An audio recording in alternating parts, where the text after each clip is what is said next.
왜 집보다 스타벅스에서 공부가 더 잘 될까? 습관을 촉발하는 신호는 처음에는 매우 특정한 것일 수 있다.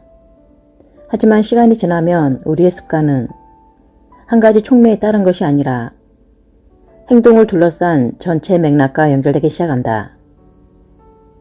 예를 들어 사람들은 집에 혼자 있을 때보다 사회적 상황에서 술을 더 많이 마신다. 이처럼 우리의 마음은 습관을 집, 사무실, 체육관 같이 그 행위가 일어나는 장소들에 연결한다. 각각의 장소는 특정 습관이나 일상 행위 등에 연결되고 강화된다. 우리는 책상, 주방 조리대, 침실에 놓인 용품들과 특정한 관계를 맺는다. 그래서 주변 환경에 존재하는 사물 그 자체가 아니라 우리가 그것들과 맺고 있는 관계에 따라 행동한다. 행위에 미치는 환경의 영향을 고려하는 것은 습관을 만들기 위한 유용한 방법이다. 환경이 물건으로 채워진 공간이라고 생각하지 마라. 관계로 이루어지는 것이라고 생각하라. 우리가 주변 공간과 어떻게 상호작용하고 있는지 관점에서 생각하라. 누군가에게는 소파가 매일 밤 1시간씩 책을 읽는 장소가 된다. 또 누군가에는 퇴근 후 아이스크림 한 통을 먹으며 텔레비전을 보는 장소가 되기도 한다. 똑같은 장소라 해도 사람들마다 각기 다른 기억을 가지고 있으며 그에 따라 습관도 달라진다. 다행히도 우리는 특정한 맥락에 특정한 습관을 연결시킴으로써 스스로 훈련할 수 있다. 불면증과 관련된 한 가지 연구에서 과학자들은 불면증 환자들에게 피곤할 때만 침대에 누우라고 지시했다. 이들은 졸릴 때까지 다른 방에 가서 앉아 있어야 했다. 시간이 지나자 이들은 침대를 수면 행위와 연결시키기 시작했고 침대에 누웠을 때 빨리 잠들 수 있었다. 이들의 뇌가 그 방에서 해야 할 행동이 휴대전화를 본다든가 텔레비전을 본다든가 시계를 뚫어져라 보고 있는 것이 아니라 잠이라는 사실을 습득한 것이다. 맥락의 힘은 행동을 변화시키는 중요한 전략을 하나 더 알려준다. 새로운 환경에서는 습관을 바꾸기가 쉽다는 것이다. 우리가 현재 습관을 계속 이어가도록 몰아가는 촉매들과 신호들에서 탈출하게 도와주기 때문이다. 색다른 커피숍, 공원 벤치, 평소 거의 이용하지 않는 방구석 자리 등 새로운 장소로 가서 새로운 습관들을 만들어 보라. 경쟁 신호들을 눈앞에 둔 상태에서 새로운 습관을 들이는 것보다 새로운 맥락에 연결시키는 것이 더 쉽다. 매일 밤 침실에서 텔레비전을 본다면 일찍 잠자리에 들기 어렵다. 늘 비디오 게임을 하던 거실에서는 주의를 분산시키는 것이 없다 해도 공부하기 어렵다. 하지만 평소의 환경 밖으로 한 발자국만 나가면 늘 하던 행동을 답습하지 않을 수 있다. 과거의 환경 신호와 다투지 말고 방해꾼 없이 새로운 습관을 형성하라. 더욱 창조적으로 생각하고 싶은가? 더 큰 방, 옥상 테라스, 고가의 구조물이 있는 건물로 가라. 특정 패턴을 떠올리게 하는 현재와 관계된 것, 일상적인 일을 하는 장소에서 나와라. 더 건강한 식습관을 가지고 싶은가? 우리는 매일 가는 슈퍼마켓에서 자동으로 쇼핑을 한다. 새로운 야채 가게에 가라. 그 가게 어디에 무엇이 있는지 내가 자동적으로 생각하지 않게 되면 건강하지 않은 식료품을 피하기가 훨씬 쉬워질 것이다. 전반적으로 새로운 환경에 접근하기 힘들 때는 현재 환경을 다시 설계하거나 배치해보라. 일하고 공부하고 운동하고 취미생활을 하고 요리하는 공간을 분리하라. 내가 발견한 유용한 주문은 한 공간에서는 한 가지 일만 이다. 처음 사업을 시작했을 때 나는 종종 소파나 주방 식탁에서 일했다. 그러자 밤에 일을 하지 않는 게 무척이나 어려워졌다. 일을 끝내는 시간과 개인 시간을 시작할 때가 명확히 구분되지 않았던 것이다. 주방 식탁은 내 사무실인가, 밥을 먹는 곳인가, 소파는 쉬는 곳인가, 이메일을 보내는 곳인가, 모든 일이 같은 장소에서 일어나고 있었다. 몇 년 후 마침내 사무공간으로 쓸 수 있는 방이 딸린 집으로 이사했다. 갑자기 일은 이곳에서, 개인 생활은 저곳에서 하게 되었다. 일과 생활을 분명하게 나누는 선이 생기자 뇌에서 직업적인 부분에 전원을 끄기가 쉬워졌다. 각 방은 한 가지 주요 용도를 가지고 있었다. 주방은 요리를 하는 곳이었다. 사무 공간은 일을 하는 곳이었다. 가능하다면 한 가지 습관이 일어나는 맥락을 다른 것과 섞지 않도록 하라. 맥락들을 섞기 시작하면 습관들도 뒤섞인다. 그러면서 그중 더 쉬운 일을 하게 된다. 다재다능한 현대 과학 문명 역시 여기서 비롯된 장단점을 가지고 있다. 스마트폰은 온갖 업무에 사용되는 강력한 도구다. 하지만 전화를 거의 모든 용도로 이용하게 되면 이를 한 가지 일에만 연결짓기가 어려워진다. 생산적인 사람이 되고 싶다고 해도 언제 어디서든 스마트폰을 켜서 SNS를 검색하고 이메일을 확인하고 게임을 하는 환경을 구축할 수 있다. 신호가 뒤죽박죽이 되는 것이다. 어쩌면 당신은 이 시점에서 난 뉴욕에 살아. 내 아파트는 스마트폰만 해. 나 역시 용도별로 쓸 수 있는 방이 있었으면 좋겠어 라고 말할지도 모른다. 좋다. 공간을 따로 쓸 수 없다면 책을 읽는 의자, 글을 쓰는 책상, 밥을 먹는 식탁처럼 방을 활동 구역별로 나눠라. 일상 공간뿐 아니라 디지털 공간도 이와 같이 따로 둘 수 있다.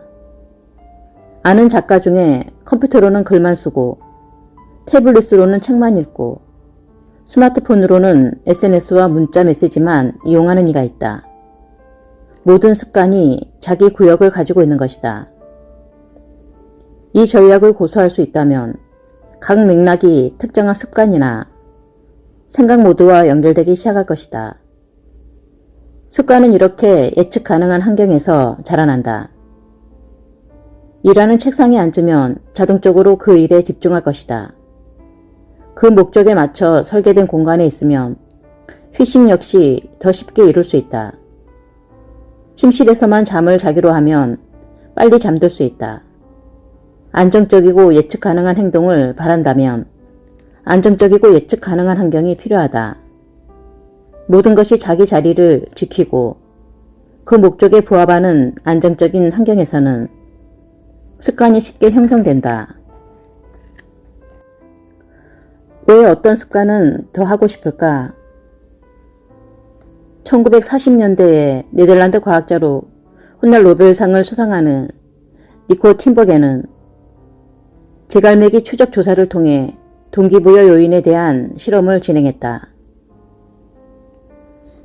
종종 북아메리카 해안을 따라 날아다니는 흰색과 회색 새들을 본 적이 있을 것이다. 다 자란 제갈매기는 부리에 작은 붉은색 점이 있는데 팀버게는 막 부화한 어린 새들이 먹이를 먹고 싶을 때면 그 점을 쫀다는 것을 발견했다. 그는 판지로 가짜 부리가 달린 새의 머리를 만들어 부모 새들이 자리를 떴을 때 둥지로 가서 어린 새들에게 이 모형을 주었다. 부리는 딱 봐도 가짜였고 그는 아기 새들이 가짜 부리를 완전히 거부하리라 생각했다.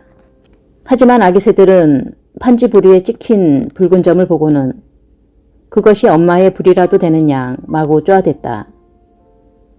아기 새들은 분명 이 붉은 점을 선호했는데 태어날 때부터 유전적으로 프로그램되어 있는 것 같았다. 또 아기 새들은 점이 클수록 더 빨리 쪼았다. 팀버게는 거대한 붉은 점 3개가 찍힌 부리를 하나 만들어 둥지에 가져다 두었다. 그러자 아기 새들은 기쁨에 겨워 날뛰면서 살면서 본 가장 큰 불이라도 되는 듯 붉은 점들을 쪼아댔다. 팀버겐과 동료 연구자들은 다른 동물들도 이와 유사한 행동을 한다는 것을 발견했다.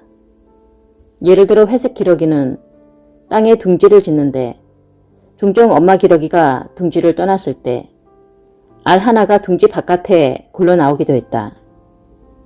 이런 일이 일어나면 기러기들은 알이 있는 곳까지 뒤뚱뒤뚱 걸어가 부리와 목 사이에 끼우고 다시 그 알을 둥지로 가지고 돌아왔다. 그런데 팀복에는 기러기들이 둥글기만 하면 어떤 물체든 가지고 온다는 것을 알아챘다. 당구공이든 전구든 기러기들은 둥지로 가지고 왔다. 한 기러기는 엄청나게 애쓴 끝에 배구공을 가지고 와서 둥지에 놓기까지 했다. 아기 제갈매기들이 붉은 점을 자동적으로 쪼아대듯 회색 기러기들 역시 본능적인 규칙을 따르고 있었다. 마치 근처에서 둥근 물체를 보면 굴려서 둥지로 가지고 와야 해. 둥근 물체의 크기가 클수록 가져오는 게 더 힘들어질 거야 라고 생각하고 있는 듯 했다. 이렇듯 동물들의 뇌에는 행동에 관한 특정 법칙들이 미리 탑재되어 있는 것 같다. 그 규칙이 과장된 형태로 나타나도 마치 크리스마스 트리 전구에 불이 들어오듯 반짝하고 켜지는 것이다. 과학자들은 이런 과장된 신호들을 초정상 자극이라 부른다. 초정상 자극은 붉은 점 3개가 찍힌 불이라든가 배구공 크기만한 알같이 실제보다 더 강화된 자극으로 보통의 반응보다 훨씬 강한 반응을 끌어낸다. 인간도 역시 과장된 현실에 빠지곤 한다. 예를 들어 정크푸드는 우리의 보상 체계를 광분 상태로 몰고 간다. 야생에서 먹을 것을 구하기 위해 수십만 년간 사냥과 수렵 채집 생활을 하면서 인간의 뇌는 염분, 당, 지방의 높은 가치를 부여하게끔 진화했다. 이런 음식들은 대개 칼로리가 높으며 고대 선조들이 사바나를 떠돌던 시기에는 무척이나 희귀한 것이었다. 일만 시간의 법칙은 틀렸다. 플로리다 대학교의 제리 율스만 교수는 영어사진 수업 첫날 학생들을 두 집단으로 나눴다. 강의실 왼쪽에 있던 학생들은 양적 집단이라고 이름 붙여줬고 이들은 수행한 과제의 양만으로 평가를 받기로 했다. 강의 마지막 날 율스만은 이 학생들이 제출한 사진의 양을 봤다. 즉, 과제 사진 100장을 제출하면 A, 90장을 제출하면 B, 80장을 제출하면 C. 이런 식으로 학점을 매겼다. 반대로 강의실 오른쪽에 있던 학생들은 질적 집단으로 이름 붙여졌다. 이들은 과제의 질만 평가받았다. 한 학기 동안 오직 한 장의 사진만 과제로 제출했는데 이 사진 한 장의 질적 완성도에 따라 학점을 받았다. 학기 말에 율스만은 가장 완성도 높은 사진들이 양적 집단에서 나왔다는 것을 보고는 놀라움을 금할 수 없었다. 한 학기 동안 이 학생들은 수없이 사진을 찍고 구도와 조명을 실험해보고 다양한 인화 방법을 테스트해보면서 수많은 실수를 통해 배워나갔다. 수백 장의 사진을 만들어내는 과정에서 이들의 기술이 놀라울 정도로 향상되었다. 반대로 질적 집단은 사진의 완성도에만 매달렸다. 결국 이들은 입증되지 않은 이론들이나 보통 수준밖에 안 되는 사진에는 노력을 기울이지 않았다. 이렇듯 섣부르게 접근하면 변화를 위한 최선의 방법을 찾아내지 못하고 수렁에 빠지게 된다. 예를 들면 살을 빼는 가장 빠른 방법, 근육을 키우는 최고의 프로그램, 완벽한 부업 아이디어만을 찾는 것이다. 행동을 취하지는 않고 최선의 접근법을 생각해내는 데만 몰두한다. 이 최선에 대해 볼테르는 이렇게 말했다. 최선은 선의 적이다. 이 말은 동작과 실행 사이의 차이를 말해준다. 이 두 가지 개념은 유사하게 들리지만 결코 같지 않다. 동작은 계획을 세우고 전략을 확립하고 배우는 것이다.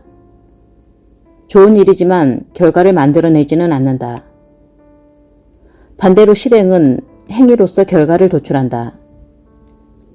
예를 들어 내가 쓰고자 하는 기고문들에 대해 20여 가지의 아이디어를 냈다면 이것은 동작이다. 그러나 실제로 앉아서 기고문을 쓰고 있다면 이것은 실행이다. 더 나은 다이어트 계획을 검색하거나 그 주제에 대해 책을 몇 권 읽는 것은 동작이다. 하지만 건강한 음식을 실제로 먹는다면 이것은 실행이다.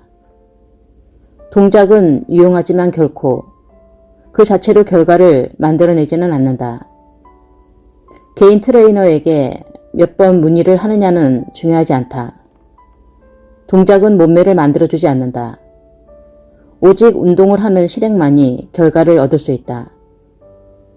동작이 결과로 이어지지 않는다면 왜 우리는 그것을 행동할까? 실제로 계획이 필요하거나 더 많이 배워야 하기 때문에 동작이 필요할 때도 있다. 하지만 우리는 종종 실패할 위험이 없이 그 과정을 겪는 듯한 기분을 느낄 수 있기 때문에 움직이기만 한다. 우리 대부분은 비판을 피하는데 선수들이다. 실패하거나 사람들의 평가를 받는 건 기분 좋은 일은 아니므로 그런 일이 발생할 상황을 피하는 것이다. 이것이 우리가 실제로 실행하기보다는 동작 정도까지만 하는 가장 큰 이유이기도 하다. 실패하고 싶지 않고 하더라도 가능하면 나중으로 미루고 싶은 것이다. 동작은 쉽다. 아직 자신이 그 과정 중에 있다고 느끼게 해준다. 우리는 생각한다. 나는 지금 잠재 고객 4명과 대화를 했어. 좋아. 제대로 가고 있는 거야. 내가 쓰고 싶은 책에 대해 몇 가지 아이디어를 떠올렸어. 이걸 합치면 돼. 동작은 뭔가를 했다는 느낌을 준다. 하지만 실제로는 뭔가를 하는 준비를 한 것뿐이다. 준비가 미루기에 또 다른 형태가 돼서는 안 된다. 무엇이든 실제로 변화하는 게 중요하다. 우리는 한낱 준비만 하는 것만을 바라지 않는다. 연습을 바란다. 어떤 습관에 통달하려면 가장 중요한 건 반복이다. 완성하는 것이 아니다. 새로 익혀야 할 습관의 면면을 그려볼 필요는 없다. 그것을 연습하기만 하면 된다. 여기서 세 번째 법칙이 도출된다. 그저 반복하라. 그러면 된다. 많이 해야 할까, 오래 해야 할까? 습관은 반복된 행동을 통해 점차적으로 자동화되면서 만들어진다. 어떤 행동을 반복할수록 뇌는 그 행동을 하는데 더 효율적인 구조로 변화한다. 신경과학자들은 이를 장기적 강화라고 부르는데 최근에 패턴화된 행동들을 기반으로 뇌에서 뉴런들의 연결이 강화되는 것을 말한다. 행동이 반복될 때마다 세포와 세포 사이에 주고받는 신호들이 증진되고 신경학적 연결들이 촘촘해진다. 이 현상은 1949년 처음 이를 설명했던 신경과학자 도널드 헤브의 이름을 따서 헤브의 법칙이라고 알려져 있다. 함께 촉발된 뉴런들은 함께 연결된다. 습관을 반복하면 뇌에서 물리적 변화가 일어난다. 음악가들은 손해가 다른 사람들보다 큰데 이 부위는 기타 현을 뜯거나 바이올린을 활로 켜는 것 같은 신체적 움직임과 중대한 관련이 있다.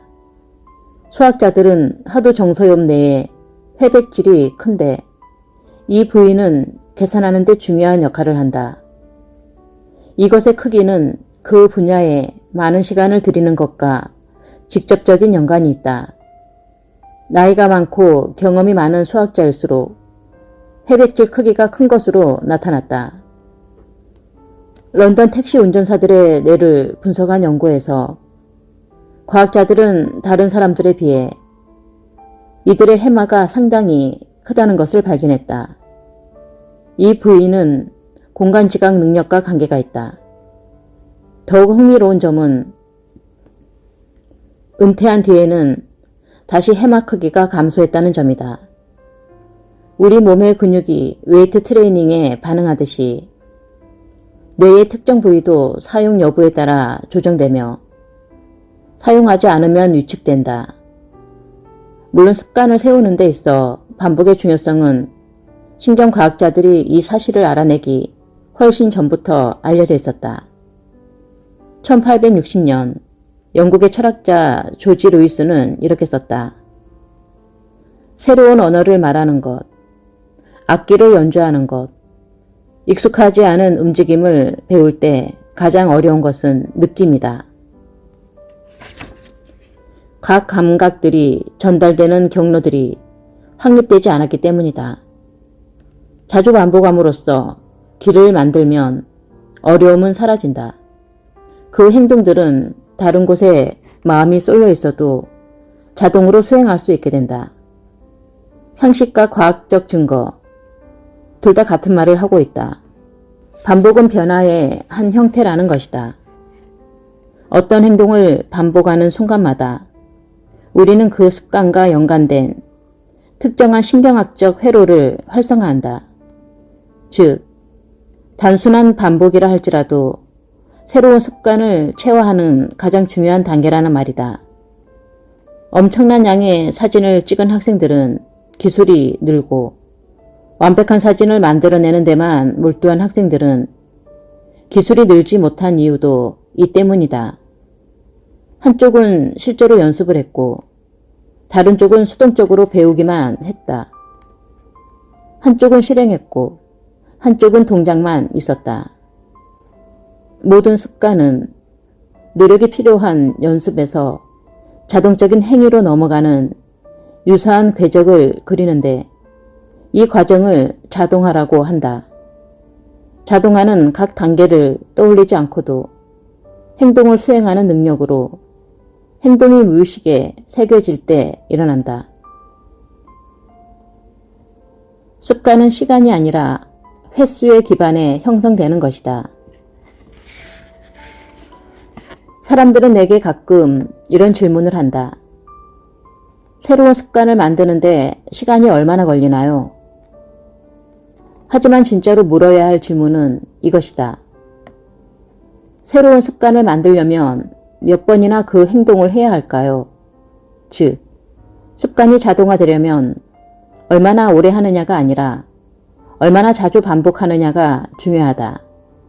습관 형성에서 시간은 어떤 효력도 없다. 21일이냐 30일이냐 300일이냐는 중요하지 않다. 중요한 것은 행동을 수행하는 비율이다. 어떤 행동을 사흘에 2번 하는 것과 200번 하는 것은 엄청나게 다른 결과를 초래한다. 차이를 만들어내는 것은 횟수다. 우리의 현재 습관은 수백, 수천 번 반복하는 과정에서 내재화된 것이다. 새로운 습관 역시 그만큼의 반복이 필요하다. 행동이 정신 속에 완전히 내장되고 습관 한계선을 넘어설 때까지 성공적인 시도들을 충분히 엮어내야 한다. 따라서 습관을 자동화하기 위해 얼마나 많은 시간을 들였느냐는 중요하지 않다. 그 과정이 이루어지는 데 필요한 만큼 그 행동을 취했느냐가 중요하다. 습관을 만들려면 연습이 필요하다. 연습을 실행하는 가장 효율적인 방식은 쉽게 만들어라.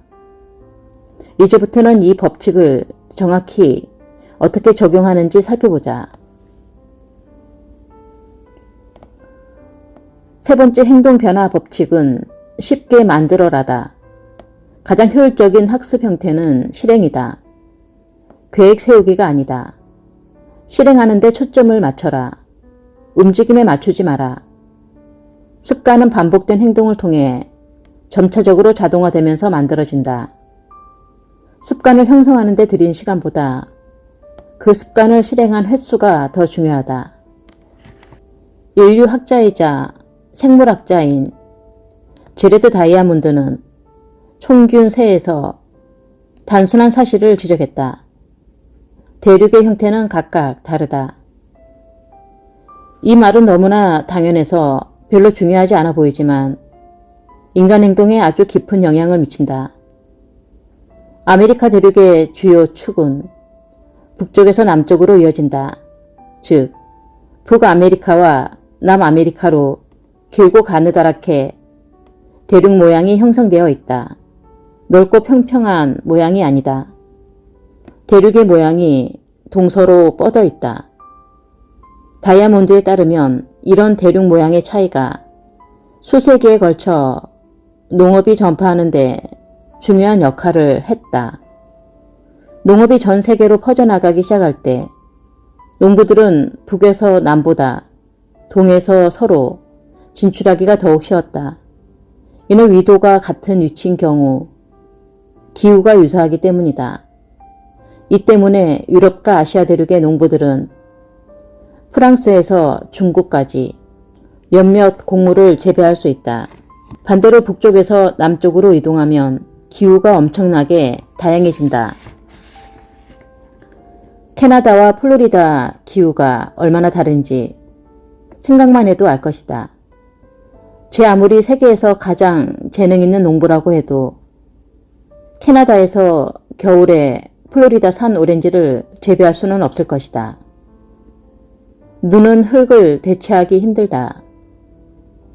북에서 남 방향으로 곡물들을 재배하려면 농부들이 각 기후에 적합한 새로운 작물을 찾고 재배해야만 한다.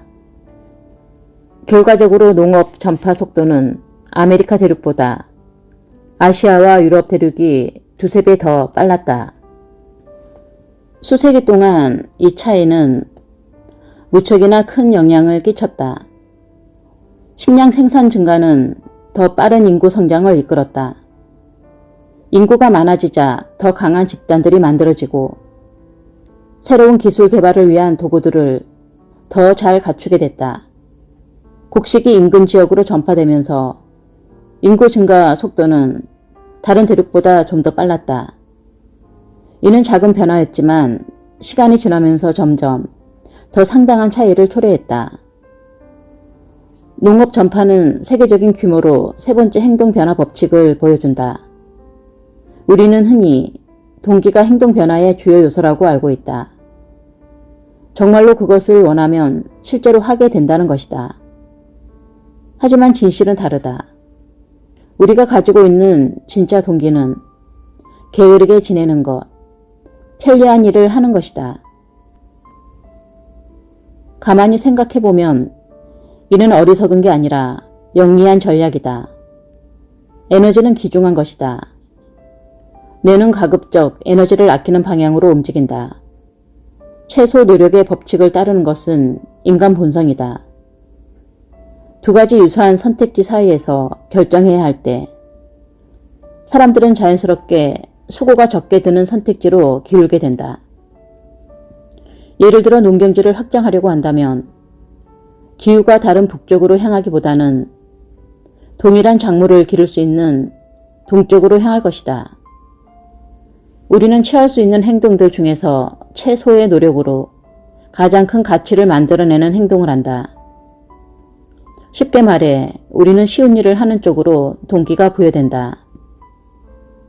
모든 행동에는 특정한 양의 에너지가 드는데 에너지가 많이 들수록 그 행동을 덜 하게 된다. 예를 들어 하루 100번 푸시업을 하는 걸 목표로 세웠다고 하자. 이는 엄청난 에너지를 소모하는 일이다. 동기가 일어나고 흥미를 느꼈던 처음에는 그 일을 시작할 만큼 힘을 모을 수 있다. 하지만 며칠이 지나면 너무 큰 노력이 들어가기에 지치고 만다. 이와 달리 하루에 한 번 푸시업 하는 것 같은 작은 습관은 시작할 때 거의 에너지가 들지 않는다. 어떤 습관에 필요한 에너지가 적을수록 그 일을 할 가능성이 커진다. 우리 삶에서 많은 부분을 차지하는 어떤 행동을 살펴보자. 무척 적은 수준의 동기로도 그 일을 하고 있음을 알게 될 것이다. 휴대전화 스크롤을 내리고 이메일을 확인하고 텔레비전을 보는 것 같은 습관은 우리의 많은 시간을 빼앗아 간다. 그건 이 행동들이 대개 노력 없이 이루어지기 때문이다. 현저하게 편리한 일들인 것이다. 어떤 의미에서 습관이란 우리가 정말로 원하는 것을 얻어내지 못하게 방해하는 장애물일 뿐이다. 습관을 들이기가 어렵기 때문에 반작용이 일어날 가능성이 높다. 예를 들면 다이어트는 몸매를 만드는 것을 방해하는 장애물이고 명상은 고요함을 느끼는 것을 방해하는 장애물이며 일기쓰기는 생각을 분명히 하는 것을 방해하는 장애물이다. 우리는 습관 그 자체를 원하는 것이 아니다. 우리가 정말 원하는 것은 그 습관이 가져다 줄 결과다. 장애물이 클수록, 즉 습관을 들이기 어려울수록 내가 되고 싶은 상태와 멀어진다. 이것이 습관을 쉽게 만들어야 하는 이유다. 그래야 하고 싶은 기분이 들지 않을 때도 그 일을 할 수 있다. 좋은 습관을 하기 쉽게 만든다면 우리는 그 일을 계속할 것이다.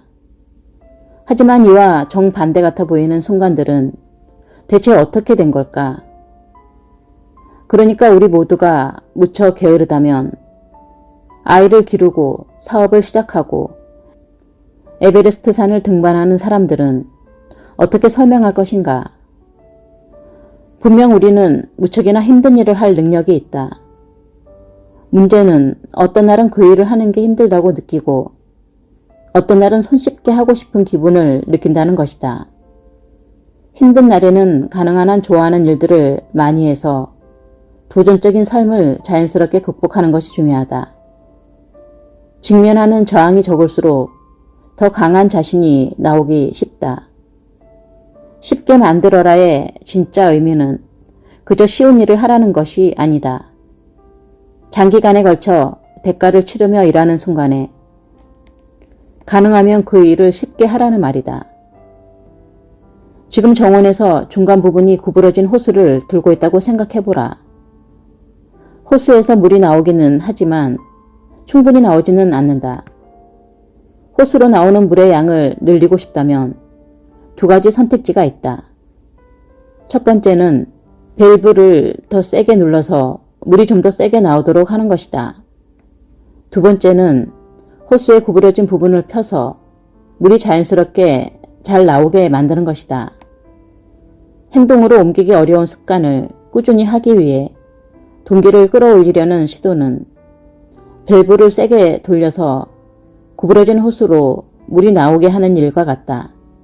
그 일을 할 수는 있지만 많은 노력이 필요하고 삶의 긴장도가 높아진다. 반면 습관을 간단하고 쉽게 만드는 일은 호스의 구부러진 부분을 펴는 것과 같다. 삶에서 마찰을 극복하기 위한 시도를 하기보다는 마찰을 줄이는 것이다. 습관과 관련해 마찰을 줄이는 가장 효율적인 방법은 환경을 재구성하는 것이다. 앞서 우리는 신호를 더욱 분명하게 만드는 방법으로 환경 디자인에 대해 논의한 바 있다. 하지만 기존의 환경을 최대한 활용해 행동을 쉽게 만들 수 있다. 예를 들어 새로운 습관을 어디서 실행할지 결정할 때 이미 우리의 일상적인 행동이 이루어지고 있는 곳을 선택하면 된다. 습관은 그것이 생활 흐름에 적합한 것일 때 세우기가 더 쉽다. 예를 들어 퇴근길 중간에 체육관이 있다면 운동하러 가기가 더 쉽다.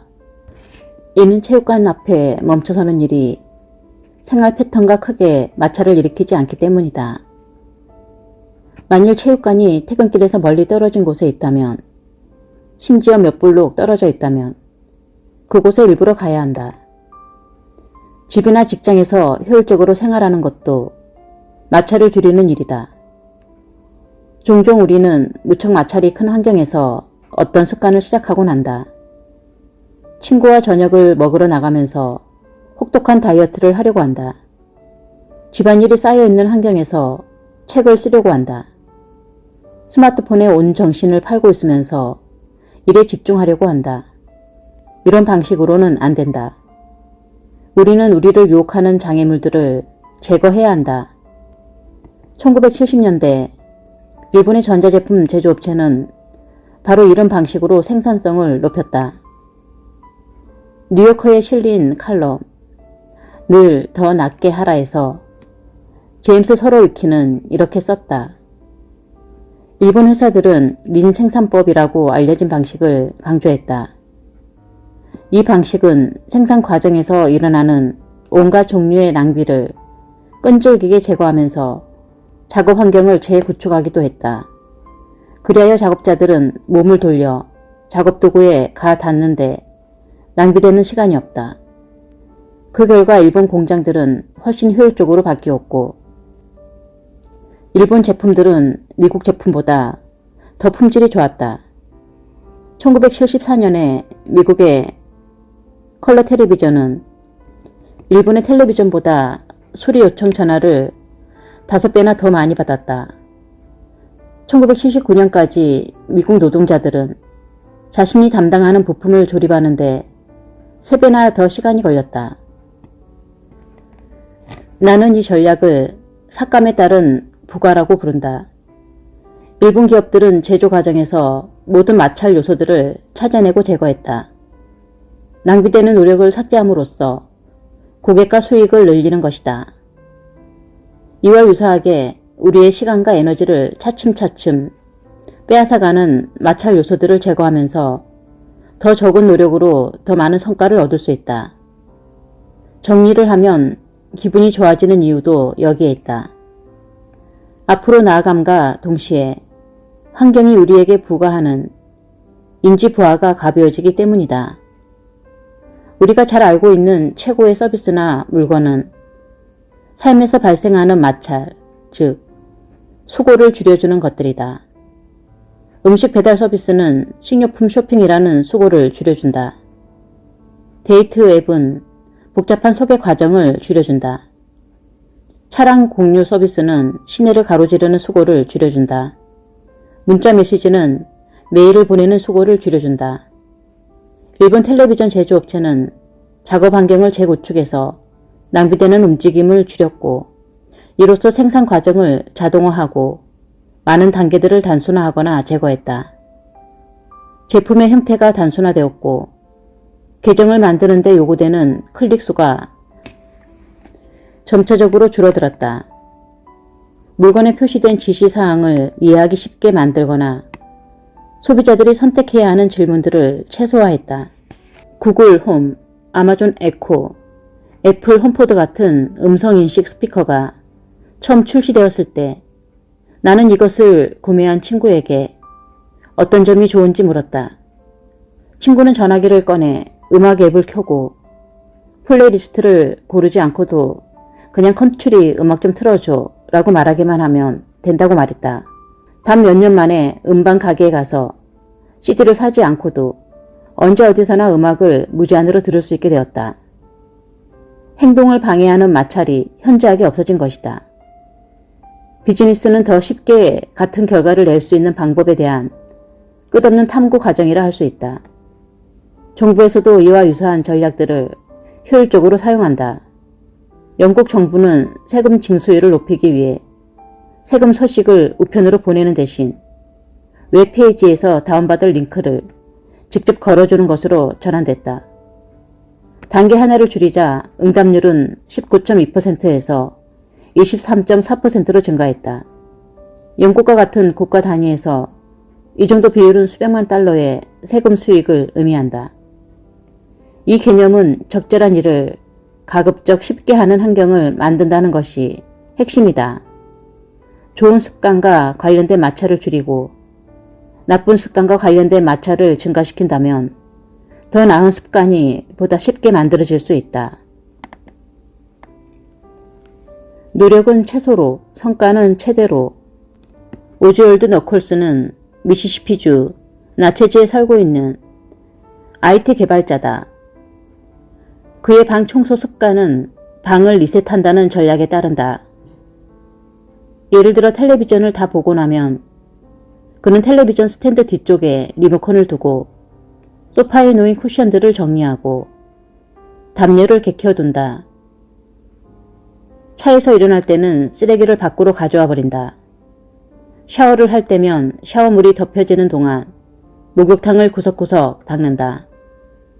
그는 샤워를 하면서 내 몸을 씻기 직전이 목욕탕을 청소하기에 가장 완벽한 시간이다 라고 말한다. 방 하나하나를 리셋하는 것은 단순히 마지막 행동 후에 청소를 한다는 것이 아니라 다음 행동을 준비하는 것이다. 그는 이렇게 말했다. 내 방에 들어갔을 때 모든 게 제자리에 있어요. 매일 모든 방을 리셋하기 때문이죠. 잡동사니들도 늘 바르게 놓여있는 편이에요. 사람들은 내가 열심히 청소한다고 생각하지만 나는 사실 게을러요. 그저 사전 대책을 강구하는 게으름뱅이일 뿐이죠. 그건 많은 시간을 절약하게 해줍니다.